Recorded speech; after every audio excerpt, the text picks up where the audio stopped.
మన ఇతిహాస పురాణాలలో ఎందరో మహాపురుషులు పతివ్రతలు కలరు. రామాయణంలో కూడా అట్టి వారల్లో ఒక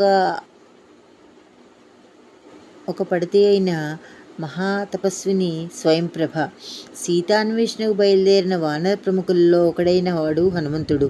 వీరు ఉత్తర దిశగా వెళ్ళి అన్వేషణను కొనసాగించుచున్నారు. వానరులందరూ అలసి అలసి దప్పికలచే కదలలేని పరిస్థితికి వచ్చారు.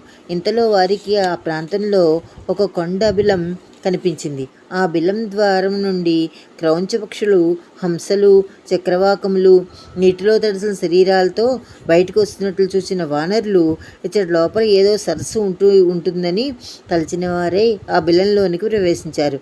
కానీ ఎంత దూరం ప్రయాణించిన వారికి ఏమీ కనిపించకపోగా దట్టమైన చెట్లతో ఉన్న ప్రదేశంలో ఒకరికొకరు పట్టుకొని సృహ తప్పిపోయే స్థితిలో యోజనం పైగా నడిచినారు. ప్రాణాల మీద అస్సలు సడలిపోయే పరిస్థితిలో రకరకాల పూలగుత్తులతో లతలు తీగలు గల బంగారు వన్నెగల చెట్లు, బాలసూర్యుని వలె ప్రకాశించిన బంగారు మేలిమి కాంతులతో ఉన్న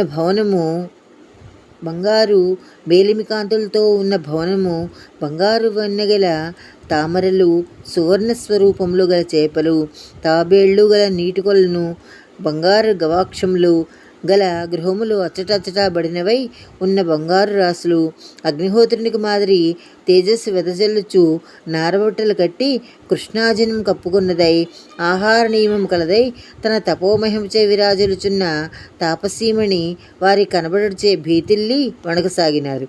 వారిలో వివేకవంతుడైన హనుమంతుడు తెలివి పొందినవాడై ఆమెకి నమస్కరించి వారు ఏ పరిస్థితుల్లో ప్రదేశము చెంది తెలిపారు. అప్పుడు ఆమె పూర్వము మహాప్రతాపవంతుడు తంత్రశాలి అయిన మయుడను పేరుగల రాక్షస శ్రేష్ఠుడు ఈ వనమున తన తాంత్రిక మహిమచే బంగారమయముగా సృష్టించాడు. దానవ శ్రేష్ఠులకు వాస్తు శిల్పి అయిన మయుడు ఇందు మహాభవనమును నిర్మించాడు. మయుడు కొన్ని సంవత్సరాలు తపమనర్చి బ్రహ్మచే వరం పొంది శుక్రునికి సంబంధించిన ధనవంతియు తనకు తెలియనట్లు వరం పొంది ఈ వనమున కొంత కాలము సౌఖ్యంగా ఉండినాడు. ఆ అసురుడు హేమ అను అప్సరసపై మరలుగొనగా ఇది ఎరిగినవాడై ఇంద్రుడు వజ్రాయుధమున అతనిని హతమార్చగా మయుడి పితామహుడు ఈ ఉత్తమ వనమును సువర్ణమయమైన గృహమును హేమ కొసిగినాడు. అట్టి హేమకు చెలికెత్తే స్వయంప్రభ. ఈమె మేరు సావర్ణి యొక్క కూతురు. ఈమె నాట్యమునందు పాటల యందు నేర్పరి.